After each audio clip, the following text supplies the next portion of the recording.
Yes, hello everyone. Fáilte Rash Goody Cúilín Media. Welcome back to another episode here. Episode number 9, would you believe already, Aaron, of Cúilín Media. And myself, yourself, Matthew and Liam came together to create this. We've already got 8 episodes in the book and now we're ready for episode number 9. Apologies to anybody who was waiting for the pod to start at 8 o'clock. You had some delays, of course. Aaron, do you want to, was it the protest or traffic was a bit crazy getting home? Yeah, there was an old protest in the Dublin city centre, so I think like the Port Tunnel was like closed off, and I work like close to East Point Business Park, so yeah, bit manic, bit crazy, lots of trucks driving around everywhere as well, so I also had to try and make sure I don't get fucking run over, but look, we made it back in one piece, and looking forward to the weekend's games. Like there's some very interesting games. You obviously have the Dublin ladies final. You've got the Clare senior hurling final, the Wicklow football final as well, and a couple of other cracking like semi-finals, quarter-finals. Looking forward to cracking into it, man. Yeah, no, I'm looking forward to jumping into this. And obviously, goes without saying that with the protest, anything that's pro-Palestine, we're fully behind it. All four of us and Cúilín Media and everything like that. So couldn't give a fuck about them setting up the, things to be, bothered and everything like that. I'm fully behind them. So fully behind the protest. We're going to split this into 2 sections. We're going to split this into GA news. We're going to recap the news that we've seen since Sunday's episode that Matthew and Liam took, but Matthew and Liam unfortunately won't be with us in this episode. It is myself and Aaron on this time. We've tagged in for the 2 of them. We're going to do the first half hour just purely on GA news that has happened since Sunday, and then the next half hour on the club action that is coming up this weekend. As Aaron touched on, we've got the Clare hurling final, we've got the Dublin LGFA final, we've got some huge clashes across the country. And if you are tuning in live, please do drop in what are the games you're looking forward to, which ones should we keep an eye out for, which ones might we have missed in our discussions. But let's jump in with the first part of the show, which is the GA news recap. And this is obviously since Sunday. I'm going to go chronologically through kind of the headlines and everything like that. The first one, interestingly, goes back to the Ulster final of this year's championship when Armagh and Donegal had the scuffle at the end. It's come out only now on Monday. They've both been fined 7,500 euros each for that brawl. Well, interestingly, what's your first take when you heard that? Yeah, I don't know, like if there was some sort of like damage control put in place and both counties maybe came to an agreement that let's not let this get out to affect the players and the talk around each of them kind of going later into the championship and everything else. I think it's I think all these brawls keep happening, and we've said lots of times like there isn't enough punishment, or it's very hard to punish individual players because it's very hard to just send 3-4 players off of each team. Do you know what I mean? It's very hard for the referees to see it, for officials to see it. So I do think the right way to lay down the law is by punishing the counties. Do you know what I mean? And I think ultimately, like because, and I know I did see some Armagh and Donegal fans kind of say, oh well, it didn't happen in the past, and what about Tyrone and Dublin and all these other kind of what abouts. And look, back then if there had been fines, that 100% would have been agreed. No one would have had any disputes. But I think you want these brawls and all this stuff to stop. And look, ultimately, if county boards are getting fined, they'll probably lay down the law a little bit, and that will pass down to the players that not to be getting involved.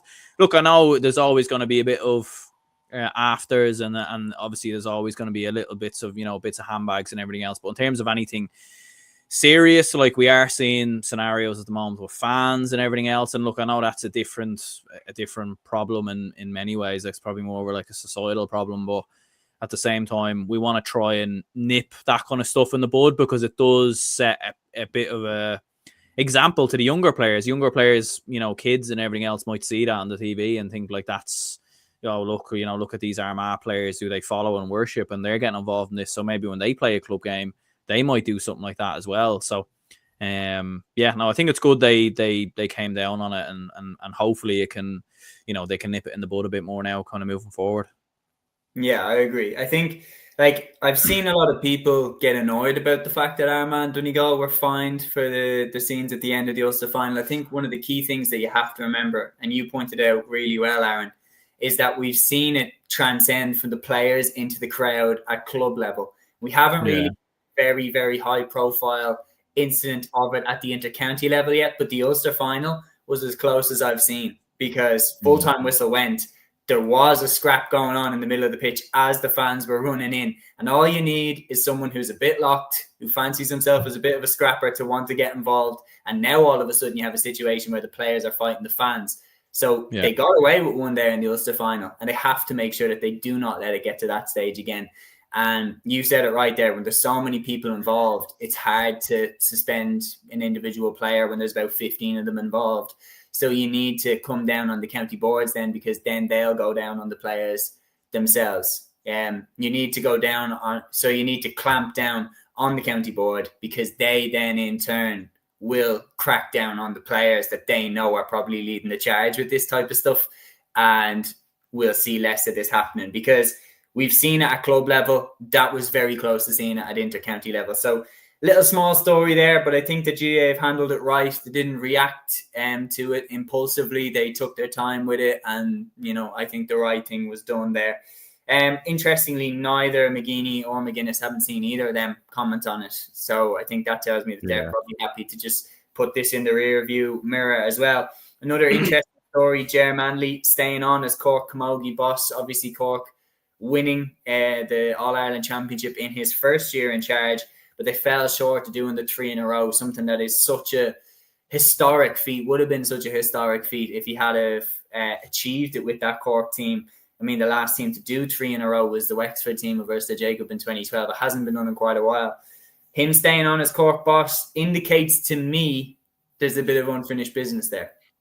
Yeah, absolutely. Yeah, like I think it's always been a difficult one for Cork Camogie, like, because they've been so, like, you look at last year up until the final, they were so dominant, beating teams left, right, and centre at a canter, really, like not getting much of a test. And I think they were just caught cold really by Galway, obviously going down to 14 and everything else that kind of went with it. But yeah, no, I think it's a good decision that Manly stays on. Like, I think, look, they'll still be, it'd be interesting to see whether they be favourites next year. I know maybe some Galway fans might have some disagreement in regards to that. Galway obviously in the year previous gave a good account of themselves in the final as well. So yeah, it's going to be interesting to see. But I think, look, Cork are a phenomenal team, phenomenal players across the board, and obviously didn't win it this year, but won it the 2 previous. So I think while you have a manager like that, you have the players still there. Like, I think the last thing you want is a bit of disruption. A manager leaves and maybe some players think,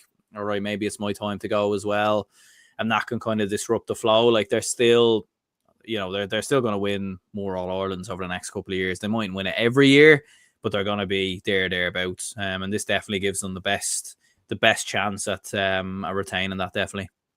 Yeah, like, it's definitely an unpopular opinion to say this, but I still think, like, Galway were phenomenal on the day of the final, and they absolutely deserved their win. But I still think if you were to play that game again 10 times, I think Cork would win 7 times.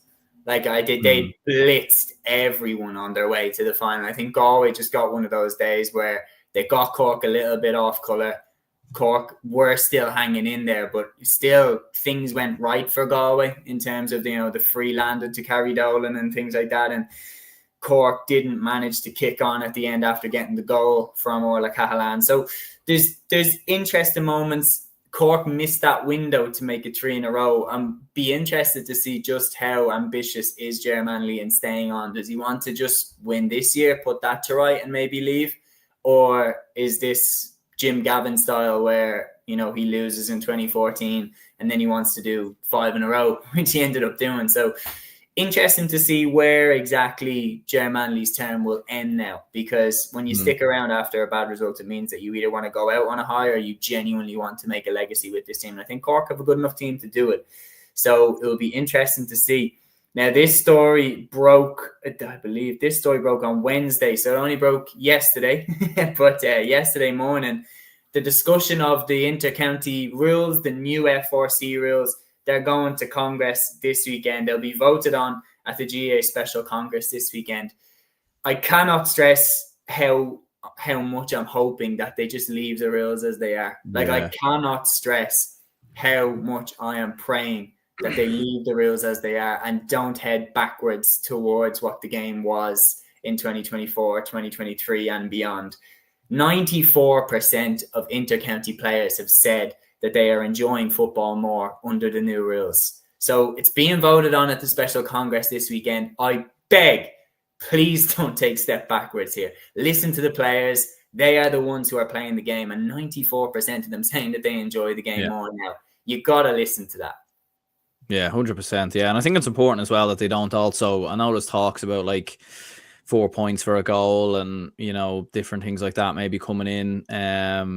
Like obviously like a shot clock as well to sort of stop the side where it's passing and everything else. But I probably would just leave it as it is, to be honest with you. I think we had the perfect balance last year. I know there are some arguments maybe that there were at times a lot of kind of one-sided games, and it did kind of happen a little bit towards the end of the inter-county football season with the final a little bit. Obviously the semis as well were a little bit kind of one-sided as well.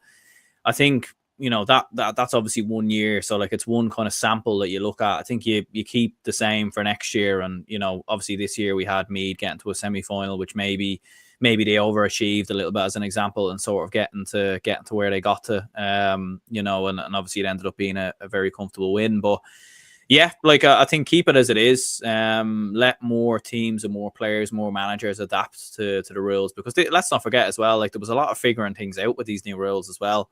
A lot of teams probably didn't adapt to the new rules, like the likes of Dublin, the likes of Mayo. So I think changing too much again would put people off. You've seen even confusion around referees as well at the start of the league, and there was kind of things that were going wrong. So I think hopefully they can, they can just keep it as it is, and like and then we kind of just move on and look forward to next year.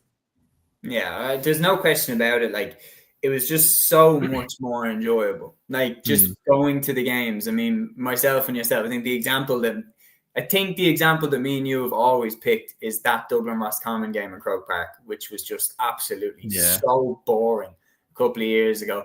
And the game has leveled up since then. Every game that was being played, there was, you know, you pick at 2-pointers and everything like this, and the amount of space. We got to see the best players in Ireland this year play at the best of their level. Players like David Clifford, Michael Murphy, they were given the space in order to strut their stuff and do their thing. And that's why you pay in, isn't it? Like, that's why you pay your ticket. That's why you buy yourself into the stadium, to see the masters at work. You don't want to see David Clifford with 3 defenders on him blocking down the space, and then, you know, a genius doesn't get to showcase their craft. You want to see something like what we saw in the 2022 All-Ireland final, where you had Shane Walsh at one end and David Clifford at one end, 2 wizards, you know, carrying the forward line for their teams. And that game was a superb example of, you know, a bit of an exception in what the old rules were offering us over the last 5 years, because most of the games were defensive. And the further down the divisions you went, where you didn't have, you know, the David Cliffords and everything like that, the more defensive and keep ball it was, and the more methodical every play was. Whereas now we're seeing, you know, teams like Offaly playing superb football under these new rules. You know, teams like Meath have really shot up now with these new rules and obviously made it to the semi-finals. So we're seeing a lot of progress. I would be hopeful, like you, that we keep what we had last year, because I think it genuinely was perfect. Interestingly as well, speaking of talent, there's no question about it. This guy always had talent, but Daniel Flynn has announced his inter-county retirement. I think, as a Dublin fan, I would say that you probably remember this as well. His point against Dublin in 2017, I think it was, where he was like on the sideline and he hit it outside of the boot over the bar. I remember his goal as well in the Leinster final of 2021, where he ran past about 7 Dublin defenders and stuck it in the top corner. There was no question about it. This guy had an abundance of talent. Like, he had an unbelievable level of talent. But as he retires, I feel like we could have seen an awful lot more of him. He was in and out of the Kildare team. You know, there were years where he wasn't there, and then sometimes he'd be, you know, coming in off the bench or playing a corner forward, and you wouldn't see that much of him, and then he'd be gone. But when he was at his best, he was an exceptional footballer. And, yeah, I'm glad I got to see him play because in terms of pure talent, like, I mean, it kind of reminds me almost of like Hatem Ben Arfa or someone like that. That like, yeah, when he was at his best, he was unbelievable. But unfortunately, that peak was a little bit too short. Yeah, like he's one of them players that probably in 10 years' time, like, you know, when they say like the streets will remember kind of type players, Yeah. I feel like Daniel Flynn is definitely one of them. He did have a lot of injury problems, I think, over the last couple of years. He was playing in the AFL for a while as well, wasn't he? So he's obviously, you know, he's had a couple of injury issues, a couple of knocks. He has been in now. I agree with you as well. I think like there definitely would have been a part for him to play next year, and I think given the fact that Dublin obviously didn't win the Leinster title last year, it does feel like Dublin can be gotten at more now. And obviously we'll see with Jared Brennan coming in next year how things go for Dublin in Leinster over the next couple of years. But he would have been a fantastic player, I think, to bring off the bench, you know, with 10, 15 minutes to go. Look, maybe he's had injuries and maybe he's been, you know, he kind of knows he kind of has been coming off the bench sort of last year. Maybe he doesn't want to be that type of player. He wants to play football, and if he's not going to be playing regularly, then maybe he just wants to step away. But look, only he knows. At the end of the day, might want to go traveling or something like that as well. He's obviously been around the block for a long time. He's given so much to Kildare as well. So it's probably one of them where the timing's maybe a little bit unfortunate, because I think there is, you know, I do have a funny feeling there could be a Leinster title coming the way of Kildare. Possibly, you know, I feel like it could move around now over the next couple of years potentially. And I think Kildare are one of the teams that could be in the mix. So the timing's probably a little bit unfortunate from his perspective. But yeah, phenomenal player. Yeah, the point kind of near the Hogan stand 2017. That was, yeah, outside of the boot. Extraordinary. The goal as well. Some other moments as well. I remember even in the game in 23, I think he came off the bench and I think there was a couple of minutes to go, and I think the linesman called it for the ball going over the sideline. And I remember I was on the hill. It didn't go over the sideline. That was the one that Glenn Ryan went kind of crazy about and was giving out about. But even then, Kildare were on for a goal there. Like he cut through like 2-3 players. And even in that kind of brief moment, you were kind of reminded, like, oh yeah, I forget how good this guy is. But yeah, no, it's a big loss for Kildare. But look, they do have plenty of young talent coming through as well, to be fair. They do. There's no question about it. Like, the competition for places is very, very strong in the Kildare team right now. Obviously, Tailteann Cup winners. And I do think, like, you look at the Leinster Championship, I think we might be entering a period kind of similar to post-95, where Dublin had won an All-Ireland, but we're about to slip into a little bit of a dip. I think, look, hiring Jared Brennan, it could be the perfect antidote to the downward trajectory that we have right now. But, you know, when you look back, I don't mean to sidetrack this to Dublin's too much, but you look at, like, I mean, I read the book about the gap between 95 to 2011. Malachy Clerkin wrote it, and he was like, Mickey Whelan was the perfect man. Everybody at the time was saying Mickey Whelan is exactly the guy that you would have wanted managing Dublin after Pat O'Neill walked away after 95. And Mickey Whelan came in and couldn't change the trajectory of where the team was going. The players just weren't quite at the same level as they had been in previous years. And maybe we could see a case of that again. I hope not, from a Dublin point of view. But what happened when that downward trajectory happened with Dublin was Meath rose up and, you know, dominated, won 2 All-Irelands in 96 and 99. Kildare made the final in 98. Westmeath won Leinster in 2004. Laois won it in 2003. Dublin came back and won it in 2002 and then 2005. And Offaly also won one in 97.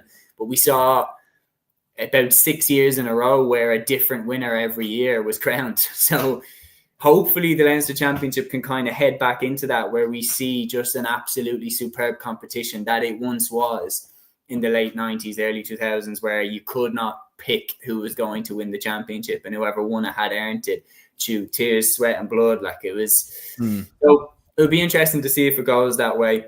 But yeah, as Daniel Flynn retires, I think he goes down as one of those players that the streets won't forget. If you saw that point against Dublin in 2018 from the sideline, if you saw that goal against Dublin in the Leinster final where he went past about 7 players, if you saw that point from the sideline that he kicked outside of the boot, he goes down as one of those streets won't forget players. who else would you think goes down as a Streets Won't Forget player off the top of your head? Ooh.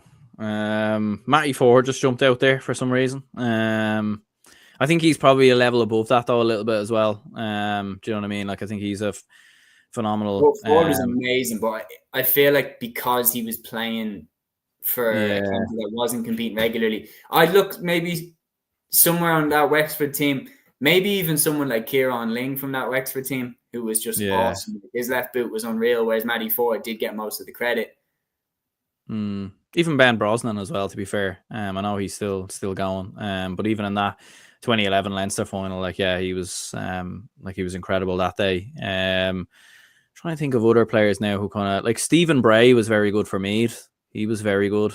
Obviously you had Geraghty and Sheridan, but like Stephen Bray, I think was one who who didn't get mentioned maybe enough. JP Rooney of Loud, even like kind of keeping on the Loud, or the Leinster track. He was kind of another one as well from all around that kind of similar time period. It's hard to kind of think of one for Dublin, but there was, I don't know if you remember Shane Ryan, who played for the Hurlers as well. Yeah, he was he wasn't kind of like a forward now, like he was kind of more around the middle, but he was more like a kind of like your real old school, no nonsense kind of type footballer. And I feel like he's one who doesn't often get mentioned enough, I think, when it comes to conversations about Dublin football, He was a super midfielder, like just pure power. But from a Dublin perspective, Streets Won't Forget. It is kind of difficult to actually pick someone who's like the Streets Won't Forget type. I think maybe Mark Vaughan that one year in like 2007, where he was kicking frees from everywhere. But Owen O'Gara maybe as well. He doesn't really kind of get put in the same bracket, doesn't he, of like your Connollys and Brogans and things like that, O'Gara, when he could keep his head, he can get sent off. For me, I think the biggest street. What the fuck is happening to my voice? Anyway, for me, the biggest Streets Won't Forget player in terms of just pure talent, Marty Clark. Like, oh my God, when that fella was an absolute peak ability, 2010, just off that left boot, the way he could string the play together, he was absolutely unbelievable. Didn't spend his entire, prime playing for Down, but in 2010, he was just absolutely unmarkable, unplayable. And for me, that's my biggest one. That's my biggest Streets Won't Forget player. I think you can look at like players potentially like Emlyn Mulligan. Like Emlyn Mulligan was absolutely unbelievable for Leitrim. There's a lot of good shouts there. Declan Brown as well from Tipperary, I thought was unbelievable. Won an All-Star with Tipperary in 2003 when they were getting nowhere near the All-Ireland. So, I mean, what does that tell you about how good he was? And we actually have a third member. I didn't think Liam would be with us, but lo and behold. There we go. Liam, welcome to the chat. We're just talking about who the Streets Won't Forget, given now that Daniel Flynn is retired. Who to you jumps out? We're saying he's a Streets Won't Forget type player. Who jumps out to you as being a Streets Won't Forget type player? Jesus, yeah. I mean, Daniel Flynn, first of all, before I even mentioned that, like I loved watching him play whenever he was on the field. Like, I can imagine you probably referenced the goal that he got against Dublin, the point he got from near the sideline, some of the scores he got. I've seen him once or twice playing against Offaly with Kildare, and he was one player that I was always absolutely terrified about. Great player for Kildare, and we wish him all the best of luck in his retirement. Streets Won't Forget player.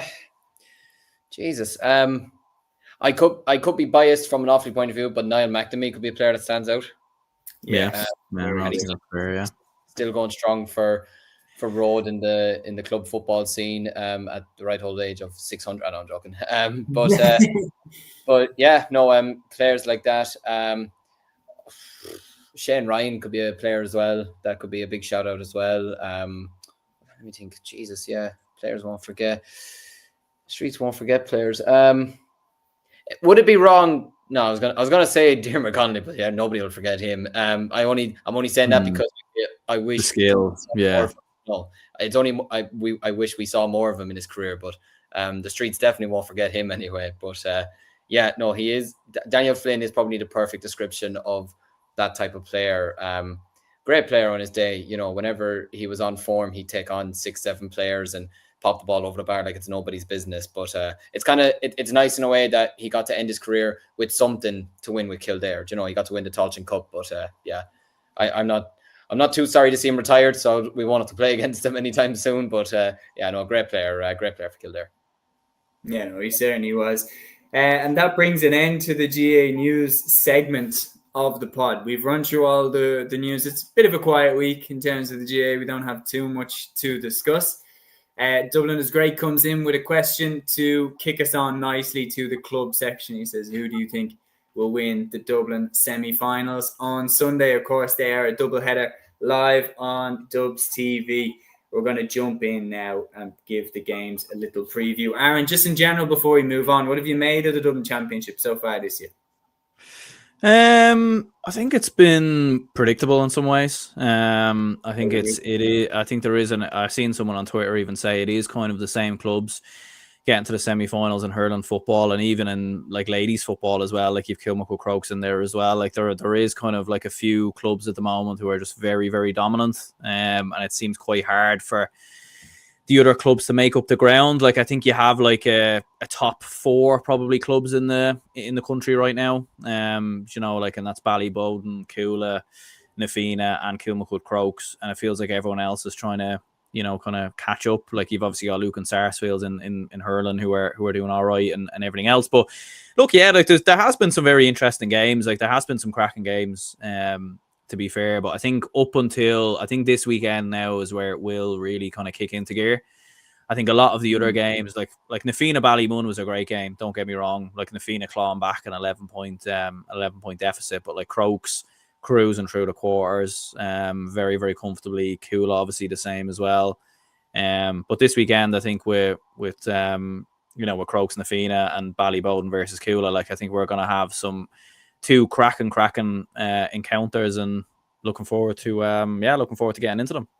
Yeah, no, absolutely. They are the 2 semi-finals. Ballybowden St. Enda's against Cúilín, followed up by Na Fianna against Kilmacud Crokes. It's just going to be unbelievable watching it. But you are right. There is very clearly now, I personally think that Kilmacud Crokes are going to beat Na Fianna. I actually think they're going to beat them surprisingly easy.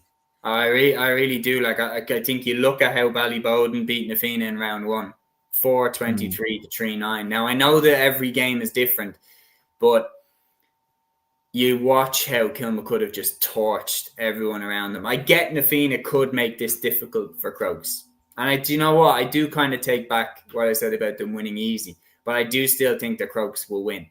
I think that Na Fianna can make it difficult for them. You look at the players that they have, the likes of Owen Merchant, the likes of Keelan Sexton and their forwards, they can cause them problems as well. But I strongly believe that nothing will stop Kilmacud getting to the final. The other side is where it's interesting, because Cúilín obviously defending champions, but they haven't been pushed to go to the well yet.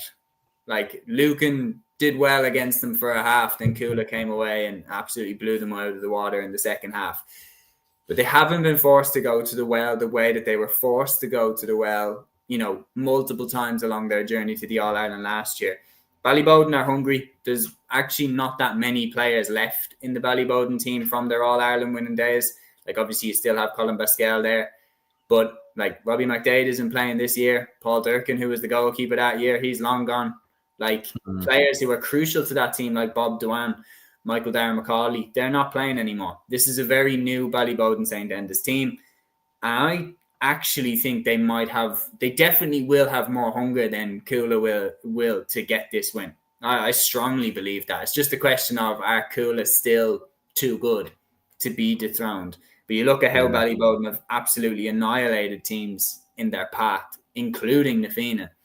It's really, really hard to say that Bowden won't do it. But yeah, just then the last time they played Kilmacud, they got absolutely wiped in the final. So it's difficult, man. It's really difficult. Let's start. We're going for the neutral first. Let's start. We're going with the man who probably couldn't give less of a fuck who comes out with the Dublin Championship. We're going to you, Liam. But Ballybowden St. Enda's versus... Actually, no. You know what? We'll go with Na Fianna Kilmacud Crokes first, because I do think that's a little bit easier to call. I think we're all going for Crokes to win. But then the question is, can Na Fianna beat them? And if so, how? Look, without sugarcoating it, I think Kilmacud will win this game, and it's no disrespect to Na Fianna. I just think Kilmacud Crokes, after the way they lost the final last year, they were All-Ireland champions just a couple of years ago as well. I still think they're probably maybe the strongest side in the Dublin Championship, but I wouldn't be writing off Na Fianna just yet. You don't. I think it'd be very wrong to overwrite a team that came back from 11 points down in a quarter final. You know, the momentum you can gain from that, the joy you can gain from that. I can imagine training over the last couple of weeks must have been like Disneyland in a way, because you know when you're being, what was it, 113 to 5 points at halftime, or 4 point, doing the maths in my head now, 113 to 5 points, yeah, like, you know, you could be down and out after that, but the courage that they showed in the second half to come back and turn the game around, like you mentioned there, Keelan Sexton was on fire in that game. David O'Hanlon had a solid game in goals. You know, like players like these stood up massively for Na Fianna the last day. And if they can step up again, once again this weekend, and put it up to Kilmacud Crokes, then honestly, you honestly never know. Now, look, do I see them beating Kilmacud Crokes in the end? I don't. I just think Kilmacud Crokes are probably still the strongest side in the Dublin Championship left, bar obviously the two teams on the far side. Like, I feel like the other game probably is a harder one to call, but I certainly wouldn't be writing off Na Fianna just yet. I think any team that's coming back from 11 points down in a quarterfinal, showing that much heart and desire and passion to get themselves back and keep themselves in the championship, has every right to then go forward and have a swing at Kilmacud Crokes. They'll have absolutely no fear of them this weekend whatsoever. But yeah, look, I would probably be sticking to it. I think Kilmacud Crokes should about have enough. With regards Ballyboden and Cúilín, yeah, it's like you mentioned there, Cúilín probably haven't been tested the way you'd hope this year. Look, like Kilmacud Crokes, they both had fairly standard quarterfinals, to be honest. What did they put? 420 past Clontarf, was it the last stage? You know, a huge scoreline to put past them. And then you look at Ballyboden's game, I think it was fairly tame, if I'm led to believe, compared to the other games in the quarterfinals anyways. What was it, 11 points to 1-5 or something like that. But that just shows how good Ballyboden's defence is as well, that they're only conceding 1-5 over the course of 60 minutes. And was it only 2 points or something like that they conceded in the second half as well? Do you know, like that? I think so, yeah. But like, still, it's very, very impressive from them. So I think that one will be a lot closer to call. I still have a feeling though that Cúilín might still have enough to get themselves over the line. But yeah, I think we're in for two very good semi-finals. I think, like you mentioned there, it's probably been a bit predictable so far in the Dublin Championship, as in you've probably expected everything to happen that has happened. But I think we're now at a stage where the four best teams are remaining in the championship. So, but I think it should be good semi-finals this weekend. And John, the thing is, don't be surprised in a way if we ended up with a Na Fianna Ballyboden final. You know, it could just be one of those weird weekends where everything goes wrong. There's meant to be bad weather as well. There's bad weather anyway, but there's meant to be bad weather over the weekend. You never know. Could that play a factor? We'll just have to wait and see. But that definitely will play a big factor. There's no question about it. Aaron, what do you think with the Na Fianna Crokes game? What are you expecting?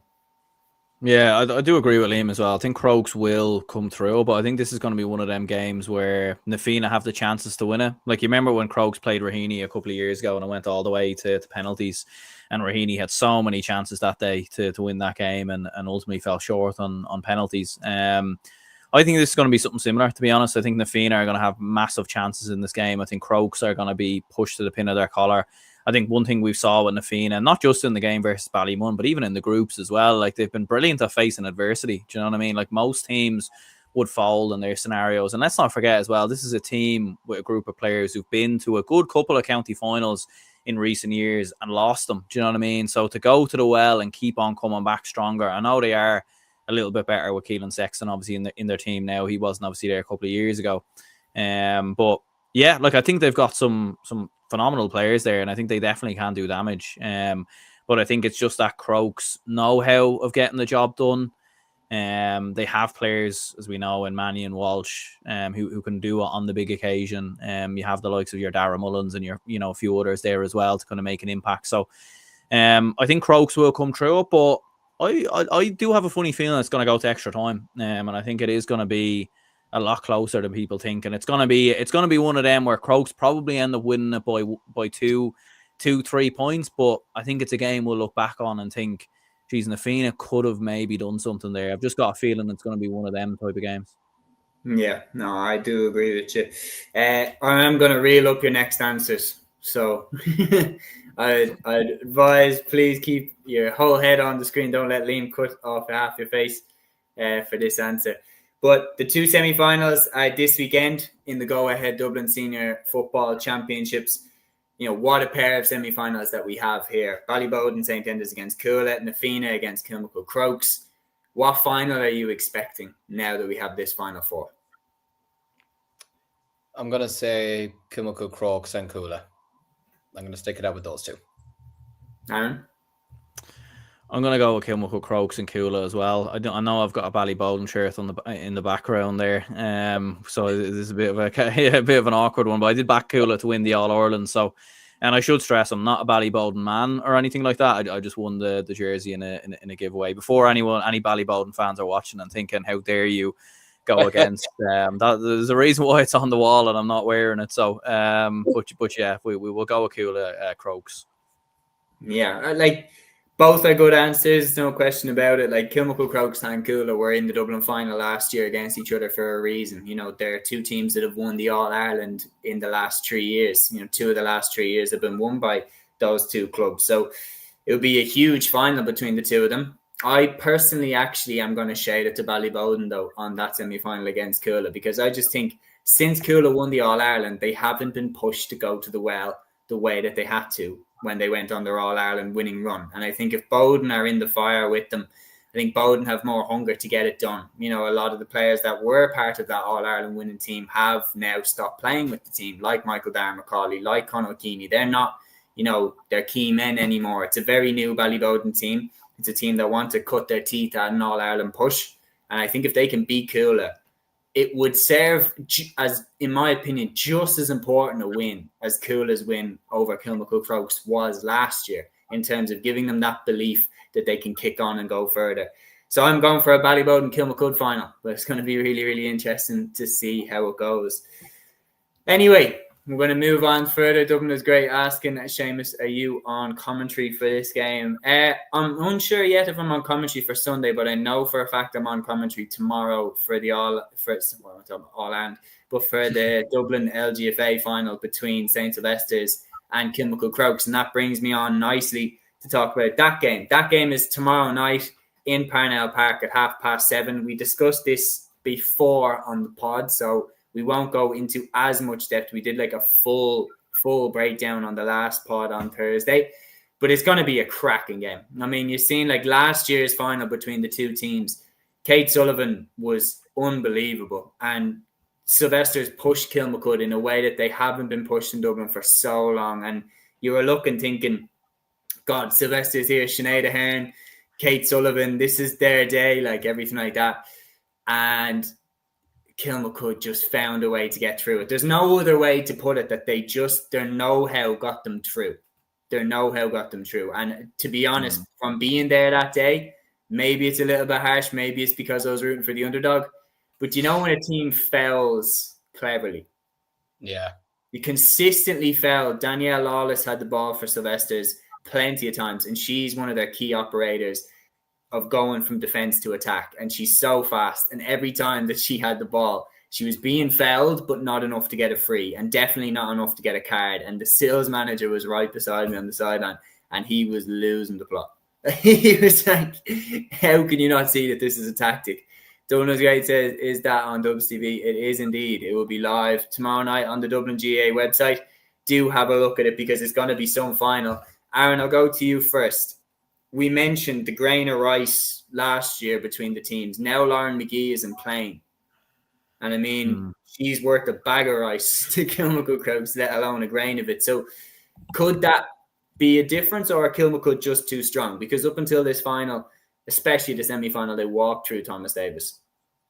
Yeah, it's hard to know really. Like they've looked so dominant, they've been so comfortable. As you said, like the last day versus Thomas Davis, they hardly put a foot wrong. The game was over very early, obviously with the 2 goals quite early on. So they were very, very dominant.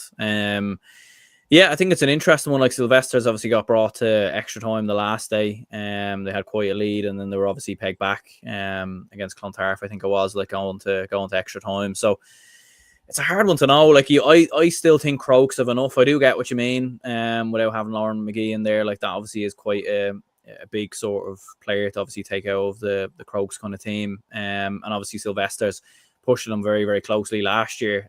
Pushing them like to the pin of their collar, really. It's one of them though where like Crokes would have learned a lot from that as well. At the same time being pushed so close. I know Sylvester's will come in with confidence and feel like they'll have a chance, but I think Crokes, in the areas where it went wrong for Crokes, I think they'll be able to plug them gaps and fill them holes. And I think Crokes overall will still be too strong to get, and getting over the line from what I've seen of the championship so far. I know obviously you're backing Sylvester's obviously to get the job done and look. Yeah, and obviously you were there in the flesh last year. I wasn't, so you're probably a better judge of it, to be fair, than me. But I think from what I've seen and the clips I've seen, I still think Crokes will have enough to do the 4 in a row. But look, I do think it would be great for Sylvester's to get over the line. I don't think they've ever won the ladies football championship, the Dublin ladies football championship before. So I think that would be huge to see them get over the line, and especially as I mentioned earlier, you're having a lot of predictable winners at the minute in Dublin, and I think it would be great to see someone different win. So and obviously Sylvester's aren't too far from where we're based as well. I know they might be a bit of a rival and everything else of Whitehall, but look, it'd be nice to see them get over the line. Yeah, my cousin Luke, who I started to play on GA pod with, he's a Sylvester's man. So there's a little bit of family bias there and everything like that. But no question about it. Like, it would be great to see a new winner. And on top of that, it would be great to see the likes of Sinead Ahern, Niamh McAvoy still playing with Sylvester's. Like, they're Dublin legends. Like, it would be great to see them get their hands on a county title. But it's going to be hard to move Kilmacud, isn't it, Liam? Yeah, no, I can't see Kilmacud being beaten, to be honest with you. I still think they're the strongest side in Dublin. And I like the way you phrased it there about, how a team knows how to foul the right way. When a team is so used to winning, they have this sort of there's this mental block in a way for teams that haven't won before, where they're just not quite sure how to get over the line in these types of games. Whereas Kilmacud Crokes, they do know how to get over the line in these types of games. And yeah, look, I've predicted them to do big things this year. And yeah, I think they should have enough anyways. It's great I think it's great as well that it's on a Friday night in Parnell Park as well. It gets its own separate occasion. There's something about, I don't know what it is, even watching the Dublin Hurling final last year on the Saturday night, there's just something about a county final at night time under the lights. I don't know what it is. There's just a bit of so intense. It's so intense. You're down the sideline, you were like, fucking hell. Like, you had the urge to run out on the pitch and try score yourself. Like, it was just... Oh, I felt like that in Crow Park last year, let me tell you. But yeah, no, I think Kilmacud should win it out anyways. I think they're still the strongest side in Dublin. I still think they're probably one of the strongest sides in Ireland at the moment. And yeah, no, I think it'd be great, like you mentioned there, if we don't have, I wouldn't say predictable, because I think there's two very, very strong teams, but I think I would agree with you there. I think it'd be great if we don't have the predictable win this weekend, but I just can't see it happening. I think Crokes are just too strong, to be honest. Yeah, no, I think they probably will shade it, but I am still going with the underdog. I am still backing the underdog.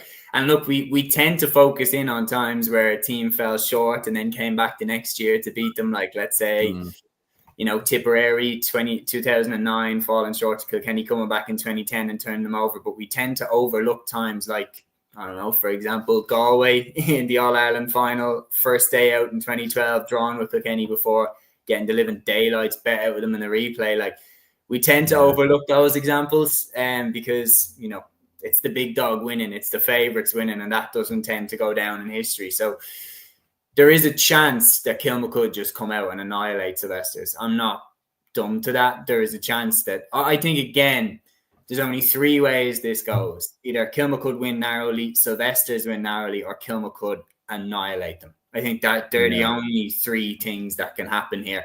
Smart Parents 812 here says Dublin Senior Football Championship predictions. I've gone with Ballybowden to shade it against Cúilín and Kilmacud to beat Na Fianna. The 2 lads have gone with Kilmacud to beat Na Fianna, and I've also gone with Cúilín to beat Ballybowden. But we're going to move on now down to Cork, and it's a pity that we don't have Matthew on the pod for this, but probably right as well, because he wouldn't be able to say anything really, because it's about Sarsfields against the Bars, and then in the other semi-final, Blackrock against Middleton. We'll start off with Sars against Finbars. Obviously, last year's defending Cork champions, Sarsfields, had an amazing run, got to the All-Ireland final, just wasn't their day against Nafina, but they had an amazing year, beating Ballygunner, of course, in the Munster final. It was an incredible performance. Up against the Bars, who have the likes of Damien Callan, Brian Hayes, a lot of superb players in there. That's going to be some game. Aaron, I'll go to you first. Yeah, absolutely. It's going to be a cracker. And especially after last season, obviously with Sars getting over the line, coming through Munster as well. They obviously, I know Matthew was saying previously, kind of on here as well, it hasn't been smooth sailing for them. I don't think they came through their group in a seeded position, so it's been a little bit tougher for them in terms of coming through it. But yeah, as you mentioned, like some of the players that play for the Bars, and Brian Hayes and the Catalans and a few of the others as well, like they've got some serious players in there as well, some serious talent that the Bars have got. But like, obviously, having not watched too much Cork Championship this year, it's probably hard for me to give an exact prediction. But I don't know though. Maybe with Sars is struggling a little bit, there could be an owl upset on the cards there. Maybe the Bar. I don't know if I want to say, because I put 2 and 2 together and realised, looking at the throw-in time, it's on Sunday at 3:45, so we probably won't have Matthew for the weekend review show. So we're in trouble again, boys. Liam, your take on that? There's going to be some contest. Yeah, absolutely. The two Cork semi-finals, I think, are two absolute crackers. I think you've got the 4 best sides in Cork going at it this weekend. I mean, you have four teams who've all won championships over the past 5 years, which is just fantastic to see as well. It just shows how competitive the Cork Championship is. Yeah, and look, that's the truth. Sarsfields maybe haven't been going as well this year as maybe they have over the past 2 years, to be honest with you, in the Cork Championship anyways.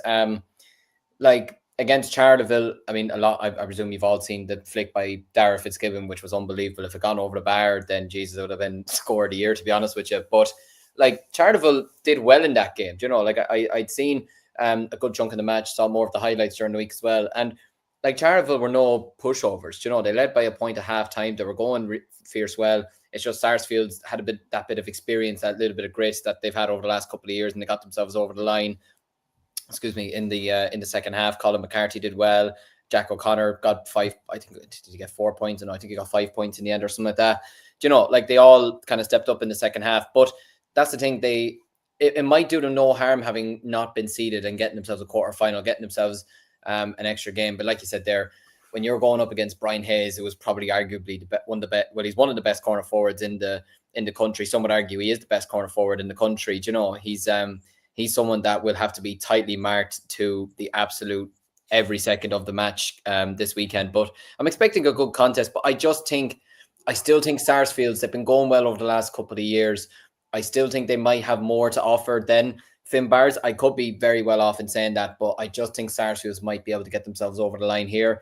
And in terms of the other semi-final, I think Middleton and Blackrock is set up to be an absolute cracker as well. Middleton sort of, I wouldn't say sort of similar, but they're probably maybe not going as well as maybe they'd hope as well. I know, chatting to a friend of mine who's from Middleton, he had no hope coming into the season. Like, he had absolutely no hope that Middleton would even win the championship this year. And now they're 60 minutes away from a county final. And I feel like the win that they got over Glen Rovers in the quarterfinal, especially the position they were in, to get themselves over the line in that type of an atmosphere, that type of a game, was absolutely vital for them. Now, the only thing is, if Conor Lehane doesn't perform, then that's a big, big worry for Middleton. He's their go-to man. He's their talisman.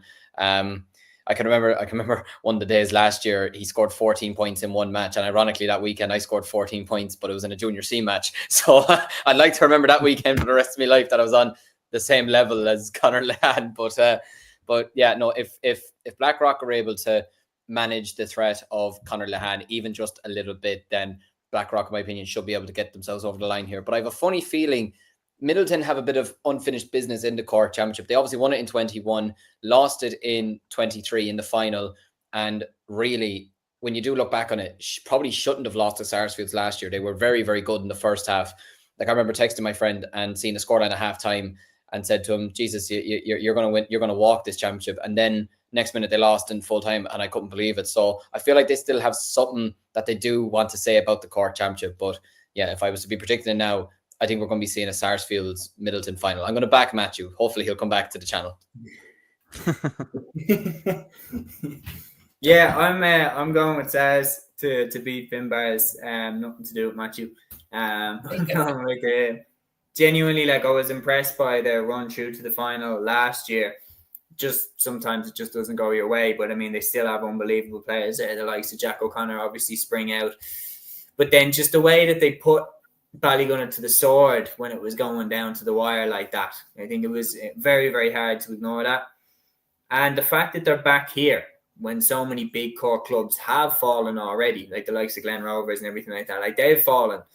Yet SARS are still here, and that tells me that they've unfinished business with the championship. Now, I'm not saying that I think they're going to win it, but I'm saying that the hunger is still there to go again. And that's one of the most crucial questions you need to ask of teams who went so far into the championship but fell short. Are you willing to, kick the tires and go for another road trip? And they look like they are. So I'd probably shade it to Stars. I do think the Bars could cause them a lot of problems, though. And similar prediction to yourself, Liam.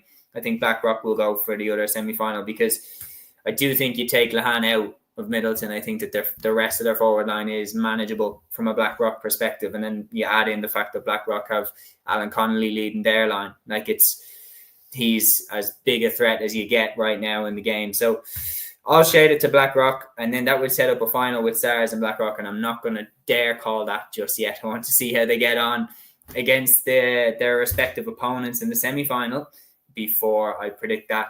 Liam, there's also one game that is jumping out massively on the clubber picks, which we'll come to after. Aaron, first of all, did I get your predictions? You kind of hinted that you might fancy the Bars, but I don't know, did you go for them in the end, or are you going to go with Stars, and then who are you going with, Blackrock and Middleton? We'll go with the Bars. I think the Bars will get over the line. Yeah, we'll mix it up, and we'll go with Middleton as well to get over the line versus Blackrock. Conor Lahan's going to put on a clinic, and I don't know, he's going to score 15 points in this game. No. Okay, very, very interesting. Liam, I was going to bring you to the next fixture, the one that is literally on the clubber picks. Your very own Kilcormac Loughy in the Offaly Senior Hurling semi-final against Birr. That's going to be some game. Yeah, looking forward to it.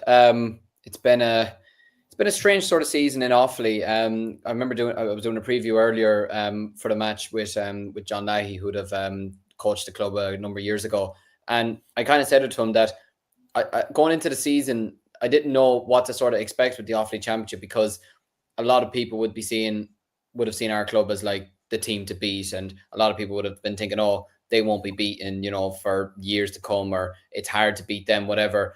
And other people were saying that it would probably be us and Ballymere back in the final again this year.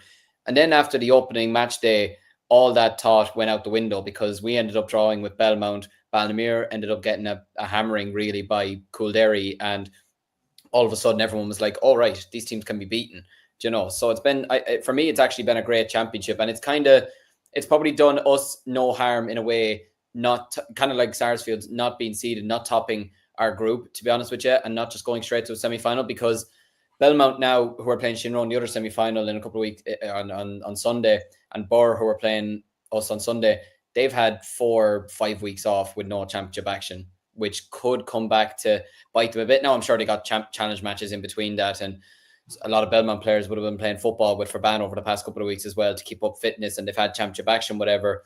But in a weird way, I feel like because we didn't really perform in the group stages, I feel like having the game against Ballymere was the best thing that could have happened to us. And we put in a professional performance. We put 229 on the board. Their 317. Their 3 goals came when the game was out of their reach anyway, and it was 2 21-yard frees, which we'll have to defend better, which I do know about that. But like they came at a stage when the game was already over. And look, a lot of people be looking at this weekend thinking, oh, we have the strength and depth, or we should win this game, whatever. Burr are a historically proud club in Offaly. They're 22-time Offaly winners. They're 4-time All-Ireland winners. I think they've won 7 or 8 Leinster titles. They're absolutely no pushovers. And, they have some top-class players across their team as well. They've Ben Miller, who was the fullback for the Offaly under-20 team that won the All-Ireland last year. Owen Cahill, experienced Offaly player. Luke Nolan, underrated player. They've Barry Wheelahan managing them this year, who is a out and out absolute mentality monster. You know, should have won them the title in 2019, and he'd be gunning to win it this year. So for me, it's still a 50-50 game. With the weather as well, it could play a factor. It genuinely could. Now, look, do I think we will get over the line? I do. I'm going to back us to get ourselves to the final, but I don't expect it to be anything like the scoreline that we saw in the game against Baldomere. I think it'll be a lot tighter. I feel like Burr will not be as intimidated in a way by us that I felt maybe Baldomere sort of were. And they're going to have a right crack at us, to be honest with you. So I think it should be a cracking game. Really looking forward to it. But I do think we'll get over the line there. In terms of the other semi-final, Belmont-Shinrone. Belmont played Shinrone 3 years ago in the Offaly semi-final. The score was 22 points to 17 on like the 62nd minute, and Shinrone somehow won the game by a point. Two last-minute goals, which just absolutely sank Belmont. They're, like, for context, Belmont have lost the semi-finals in 2017, 2018, 2019, and again in 2020 and in 2022. Like, they've just had absolutely no luck when it comes to the Offaly Hurling Championship, whether it's 1 point defeats or 2 goals in the last minute, or just coming up against teams that, like Rhinos, who did 3 in a row a couple of years ago. But they're coming up now at a stage where they've their big players back. Oisin Kelly's back after he was in the States. David Nally's hurling out of his skin. Other players like Dara Flynn's playing well for them at the moment. Egan's are playing well. So yeah, they're going really well. And I think if we were knocked out, I'd love to see them win the championship just for their sake.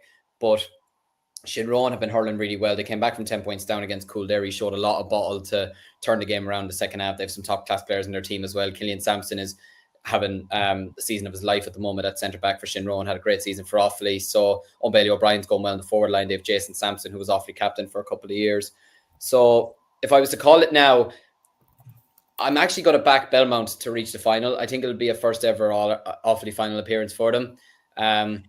And the final's on TG Carr as well in a couple of weeks, which is great to see as well. But yeah, I'm going to back Belmont to reach the final, and of course I'm going to back us to get to the final. Hopefully come Sunday evening or Saturday evening, I won't be eating humble pie. But yeah, no, it should be good.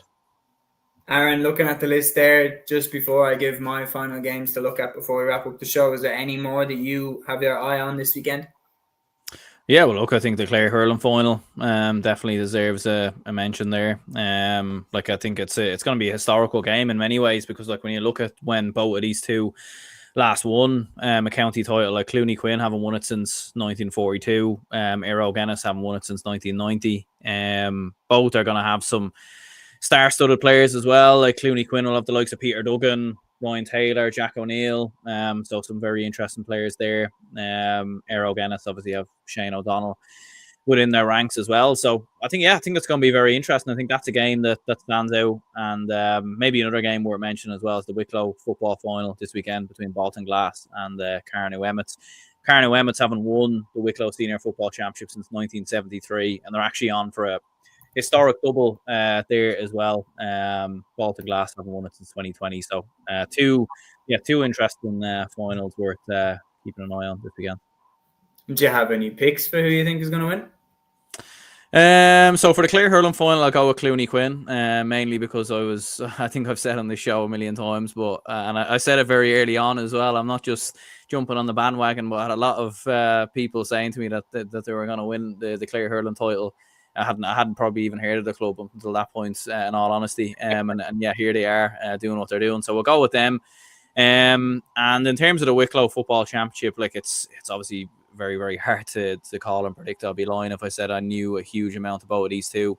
But I do think Bolton Glass, like they've been to a couple of the last finals. And obviously they lost to Tinahely a couple of years ago as well. So they would be the favourite, so I would be backing them. But at the same time, I think when Tinahely beat them a couple of years ago, it was their first county title since the 80s. So there is a bit of a precedent there, maybe kind of allowing clubs to win their first county title in a long time. But go with Bolton Glass to get over the line. And just another game that came to be there actually in the Piershig versus Kilmallock in the Limerick semi-final as well. I think is going to be an absolute cracker. Like I think the Piershig have been to 6 of the last 8 finals or something like that, winning 3 or 4 of them. So like they've been very, very dominant.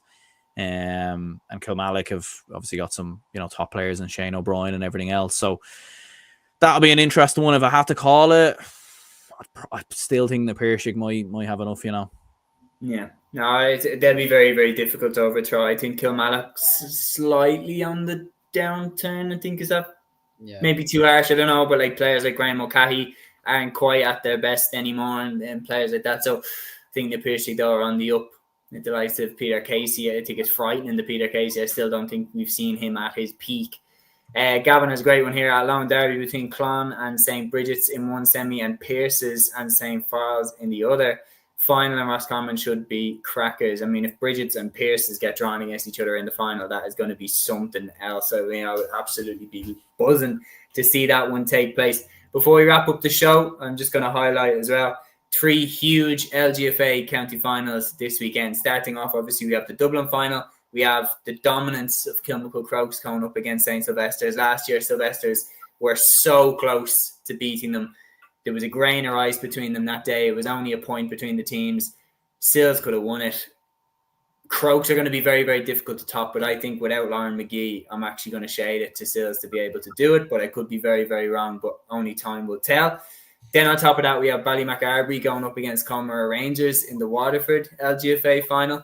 Aaron, obviously you picked Comer Rangers to win Munster. I picked Ballymacarbry to win Munster, so it's going to be very, very interesting to see who wins that one. Ballymac were absolutely unquestioned the dominant force in Waterford. I think what was it, 42 titles in a row. Comer finally turned them over last year. I think Ballymacarbry will be coming with a vengeance, and I think they want to get their crown back. The final one then, Dunshaughlin against Dunboyne. I think out of my 3 to watch, you've got Dunboyne there with the likes of Emma Duggan, Dunshaughlin there with the likes of Niamh Gallagly.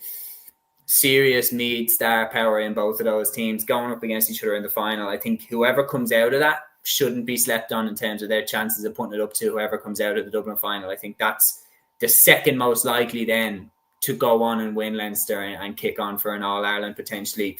Obviously, you'd have to beat Kilcare and Clonberne, I think, to do that.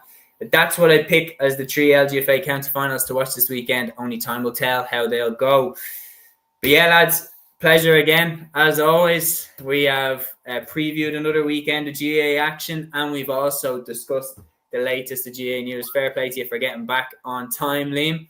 And yeah, until Sunday's episode, we'll be back with you on Sunday at 8 p.m. Until then, enjoy whatever county game or club games you get to, and we'll speak to you all then. Instinct.